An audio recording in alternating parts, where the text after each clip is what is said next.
penerapannya untuk kolaborasi. Misalnya kita bisa kerja sama guru, warga sekolah, orang tua murid, atau komite dalam menyusun program-program sekolah. Misalnya tiap semester kita kan menyusun kurikulum sekolah. Kemudian yang kedua, contoh penerapannya itu misalnya mandiri. Kita harus mandiri, berarti kita bertanggung jawab atas program yang kita buat, dan kemudian kita harus peduli program itu mempengaruhi nggak lingkungan sekolah. Itu maksudnya. Yang ketiga, ada inovatif dan kreatif. Di sini bagaimana penerapannya? Kita harus menciptakan lingkungan sekolah yang lebih baik. Maksud lingkungan sekolah yang lebih baik yang bagaimana? Yang pertama itu lingkungan sekolah itu harus aman, nyaman. Yang paling utama lingkungan sekolah itu harus ramah anak. Kemudian yang keempat adalah menggerakkan warga sekolah. Ini di kemampuan manajerial penerapannya. Misalnya membuat dan menjalankan program sekolah yang sudah disepakati bersama. Itu dari kami. Terima kasih. Assalamualaikum warahmatullahi wabarakatuh.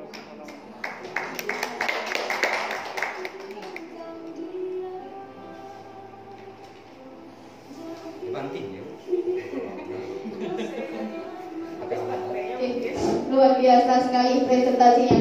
Kemudian untuk selanjutnya saya persilakan satu kelompok saja untuk bertanya. Silakan ke kelompok A untuk bertanya ke kelompok D ya. C. Kelompok C. Silakan dari kelompok A. Kelompok A ya, Pak. Baik, terima kasih. Saya sangat menyukai cara Bu Loli dalam presentasi kali ini. Karena bicara tentang manajemen, ada yang agak sedikit kurang sependapat saya dalam penempatannya tentang kompetensi. Kalau saya lihat urutannya di situ kan ada kolab, mandiri, inovatif, kemudian manajerial. Kita bicara tentang manajemen sekolah gitu ya. Akan lebih ideal kalau seandainya manajerial itulah yang paling atas gitu. Ya kan? Karena bicara tentang manajemen gitu ya. Kolab itu berada di paling bawah gitu kan. Manajerial, kemudian mohon maaf ya Bu ya, belum di Pak Iwan ya, sebatas ya kita sharing ya. Manajerial, kemudian nanti baru dia inovatif, kemudian dia mandiri, kemudian baru dia kolab gitu. Karena biasanya dalam sebuah sistem manajemennya itu dia harus mampu mengelola dulu, memanage dulu, baru dia bisa ke paling bawahnya kolaborasi gitu kan.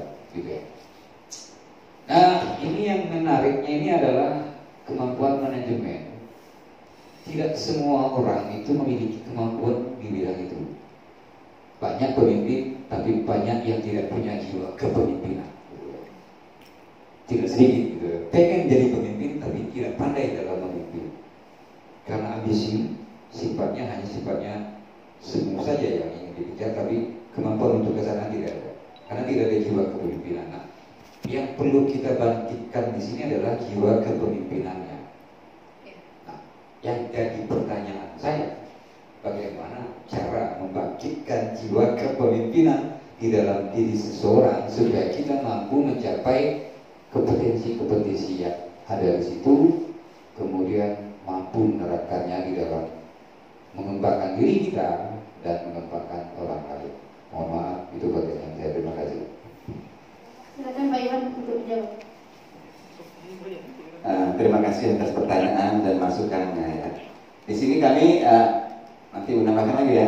Di sini kenapa kami ngambil kompetensi hanya 3? Sebenarnya 3 manajerial ini sebagai manajerial di sini ini sebagai apa ya? Setelah ini terjadi, dia harus mempunyai ini, gitu. Bukan manajerial. Karena di sini judulnya udah kepemimpinan ini ya, pemimpin manajemen sekolah, memimpin. Berarti di sini bukan termasuk kategori. Di sini kami ambil di sini untuk penerapannya saja, bukan masuk ke dalam kompetensi ya, bukan itu ya. Terus yang kedua, untuk Pak Bambang, di sini kita bukan bicara masalah memimpin suatu sekolah, tetapi memimpin pembelajaran. Kalau memimpin satu sekolah barangkali mungkin ya kita perlu ada cakep, perlu ada apa dan sebagainya. Ini memimpin pembelajaran dalam konteksnya bagaimana seorang guru itu bisa menciptakan suatu ide kreatif atau inovatif di dalam menjalankan proses pembelajaran itu. Jadi bukan manajemen sekolahnya yang diutamakan ya, tapi manajemen pembelajaran. Itu saja. Terima kasih Ibu. Tambah lagi. Terima kasih Bapak, saya sangat berterima kasih atas sarannya. Memang tadi itu ini emang terakhir manajemen. Udah Pak, di atas manajemen.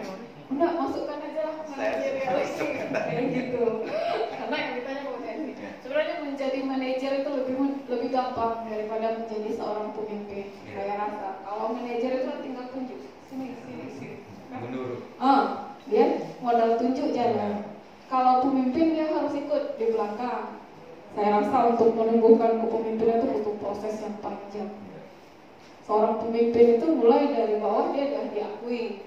Kalau manajer itu sudah dianggap manajer, mau tak mau harus diakui gitu kan. Untuk menumbuhkan jiwa kepemimpinan itu gimana ya menjawab? Berarti butuh pengakuan terlebih dahulu, kemudian dia bisa mengajak bekerja dan ikut di dalamnya. Tapi ketika menjadi manajer ya tinggal tunjuk.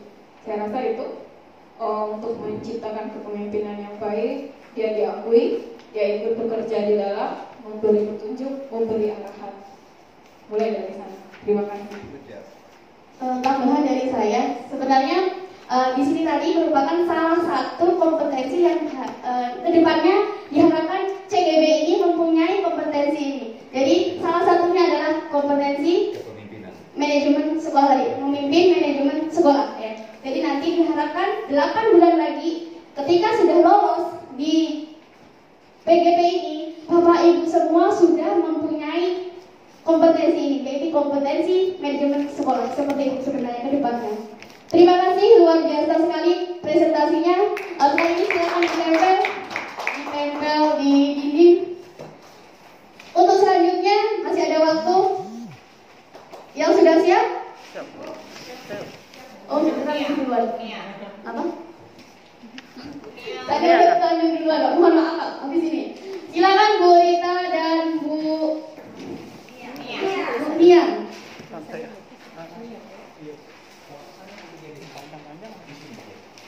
Tanda tangan ya Pak?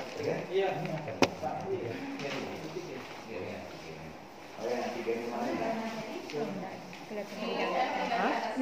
Kelihatan dari jauh ya.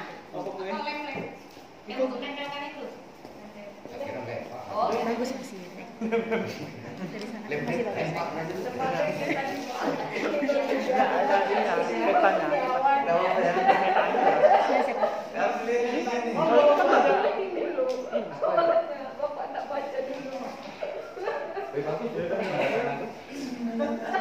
Apakah sudah bisa kami mulai? Silakan kita live ya. Bismillahirrahmanirrahim. Assalamualaikum warahmatullahi wabarakatuh. Salam dan bahagia. Bapak Ibu, perkenalkan saya Nia Mardiana dan Ibu Rita Rosanti. Pada kesempatan kali ini kami akan mempresentasikan mengenai hasil diskusi kami mengenai memimpin pengembangan sekolah. Di sini kami mendiskusikan bahwa ada dua hal yang menjadi kompetensi yang ingin kami kembangkan, yaitu yang pertama melibatkan orang tua dan komite sekolah dalam pengembangan sekolah. Kemudian yang kedua yaitu melakukan inovasi program pengembangan sekolah. Mengapa kompetensi ini penting Bapak Ibu? Ya, jadi karena pendidikan itu tidak hanya peran dari sekolah, tapi juga peran dari orang tua. Apalagi anak-anak kita itu, peserta didik kita, lebih banyak menghabiskan waktu dalam kesehariannya itu bersama orang tua atau dengan lingkungan di masyarakat. Di sekolah itu porsinya mungkin hanya sepertiga waktunya saja. Jadi untuk mengembangkan sekolah, peran orang tua dan komite sekolah itu kami rasa penting. Kemudian yang kedua, inovasi. Dengan adanya inovasi itu memungkinkan adanya perubahan sekolah. Kalau kita tidak mempunyai nilai inovasi, maka akan stuck di situ saja. Tidak akan ada pergerakan, tidak ada pembaharuan. Jadi pengembangan sekolah itu ya Begitu-begitu saja, tidak ada hal yang baru. Oke, untuk contoh perilaku yang dapat mencerminkan kedua kompetensi ini akan disampaikan oleh rekan saya, Ibu Rita Rosanti. Kepada Ibu kami persilakan. Silakan Ibu. Baik, terima kasih Bu Nia. Baik, saya melanjutkan untuk penjelasan kelompok kami. Yang ketiga yaitu tentang contoh perilaku dalam menerapkan dua kompetensi yang kami angkat di sini. Yang untuk yang pertama, kompetensi yang melibatkan orang tua dan komite. Nah, contoh perilaku yang bisa kita lakukan yaitu mengikut sertakan dalam penyusunan LKS. Jadi seperti biasa di setiap awal tahun kita mengajak orang tua, baik itu sebagian atau kemudian komite itu lebih pasti ya. Untuk komite memang kita harus lebih aktifkan mereka dalam penyusunan LKS. Jadi kita bersama-sama sehingga kita tahu nanti apa yang mereka inginkan dan kita juga sampaikan apa yang kita harapkan. Kemudian memberikan kesempatan orang tua murid dan komite untuk memberikan masukan atau refleksi di setiap tahun ajaran. Ya, seperti misalnya untuk ada rapat kenaikan kelas, kita juga bisa melibatkan orang tua dan komite. Dan juga mereka bisa tahu juga pada saat rapat itu mereka bisa mengetahui permasalahan apa yang kita hadapi ketika kita melakukan proses pembelajaran yang ada. Kemudian yang ketiga, melibatkan peran langsung orang tua murid dalam pengembangan sekolah. Nah, ini memang kita libatkan secara langsung seperti kita mengadakan bersih lingkungan bersama, kemudian perbaikan atau renovasi sarana dan prasarana yang ada di sekolah. Kemudian untuk yang kompetensi yang kedua yaitu inovasi, melakukan inovasi program pengembangan sekolah. Yang bisa kita lakukan, yang hal pertama yaitu kita melibatkan orang tua murid atau komite itu menjadi guru tamu. Misalnya ada orang tua siswa yang memiliki kemampuan dalam segi hal yang berhubungan misalnya dengan pengetahuan atau latar belakang yang kira-kira bisa menunjang dalam pengembangan sekolah, maka kita bisa ajak mereka sebagai guru tamu atau role model ya. Kemudian selanjutnya kita juga bisa meningkatkan kemampuan guru melalui IHT. Jadi kita melakukan IHT setiap tahunnya ini untuk meningkatkan terus kemampuan gurunya, yang kemudian juga kita bisa mengadakan guru berbagi ya, sehingga akan menciptakan suatu inovasi dan perubahan pada diri individu masing-masing guru. Kemudian meningkatkan performa perpus, kemudian lab dan lain-lain. Nah, kami angkat di sini adanya inovasi dalam performa perpus yang saat ini kan biasanya kita tahu perpustakaan itu kan manual. Nah, dengan adanya inovasi mungkin kita bisa tingkatkan, kita menggunakan perpustakaan yang menggunakan digital. Kemudian labnya juga kita bisa menggunakan lab maya atau sebagainya yang kita harapkan di sini dalam saat kita melakukan hal-hal atau perilaku ini yang memang memiliki inovasi-inovasi baru untuk menunjang pengembangan sekolah. Ya, seperti itu ya Bu ya. Oke. Jadi demikian hasil diskusi kami. Terima kasih. Kami kembalikan ke Ibu Wanti. Terima kasih. Untuk selanjutnya saya beri kesempatan untuk kelompok 2 bertanya kepada kelompok B.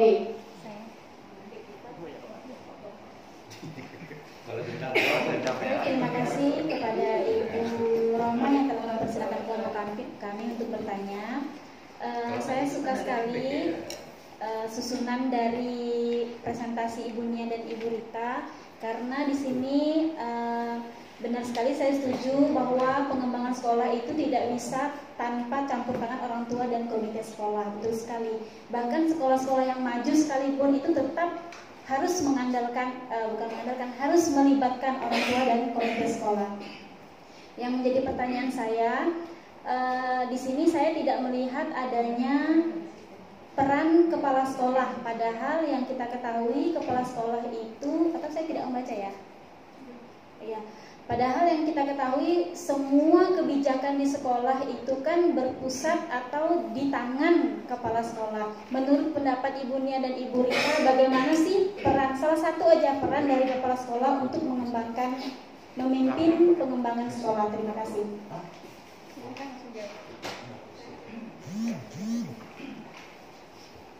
Terima kasih atas pertanyaannya dan apresiasinya Ibu Siti Sarifah. Baik, apa sih sebenarnya peran kepala sekolah yang bisa dilakukan untuk pengembangan sekolah? Tentunya betul sekali saya setuju dengan Ibu Siti Sarifah bahwa salah satu kunci penting dari pengembangan sekolah adalah di kepala sekolah. Nah, mengapa kami belum menyantumkan di sini? Karena itu tadi, yang satu hal yang sudah pasti adalah kepala sekolah. Maka kami tidak menyantumkan karena itu sudah sudah barang pasti. Dan kemudian tadi Ibu menanyakan tentang apa saja sih sebenarnya peran kepala sekolah begitu. Yang pertama, kepala sekolah pastinya adalah salah satu dan orang yang berhak dan bisa membuat regulasi. Itu jadi dengan regulasi yang disampaikan oleh kepala sekolah, yang diberikan oleh kepala sekolah, maka pengembangan sekolah itu akan bisa dilakukan. Yang kedua, kepala sekolah dapat menjadi manajer. Nah, seperti yang kita telah pelajari tadi dari presentasi dari Ibu Loli, kemudian dari penyampaian Ibu Roma, bahwa memang kepala sekolah itu adalah manajer. Dan saya tidak tahu ke depannya bagaimana, tapi diharapkan selama 8 bulan ini kita bisa menjadi salah satu orang yang mempunyai kompetensi tersebut, walaupun mungkin kita bukan kepala sekolah. Begitu.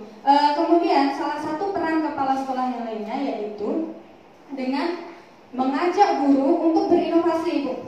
Ya, karena memang ya sejatinya, idealnya untuk berinovasi, untuk menjadi orang yang mandiri, untuk kolaboratif itu datang dari diri sendiri.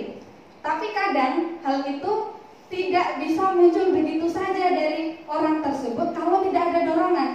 Ya, apalagi kalau orangnya, mohon maaf, tidak punya inisiatif. Maka harus ada satu orang yang memantik. Nah, itulah peran dari kepala sekolah. Saya kira seperti itu. Dari Ibu ada tambahan? Sudah? Atau ada lagi? Ya, ini cukup ya dari Ibu Roma. Oke, terima kasih. Terima kasih atas pemaparannya. Jadi intinya kedepannya kita diharapkan mempunyai salah satu kompetensi yang ini ya tadi ya. Kalau tadi tentang manajemen sekolah, kalau yang ini kompetensi yang diharapkan adalah bisa memimpin, mengembangkan sekolah. Jadi dengan cara-cara seperti ini tadi melibatkan dari orang tua, komite, dan juga menggerakkan stakeholder yang di dalamnya sendiri yaitu guru. Terima kasih, silakan di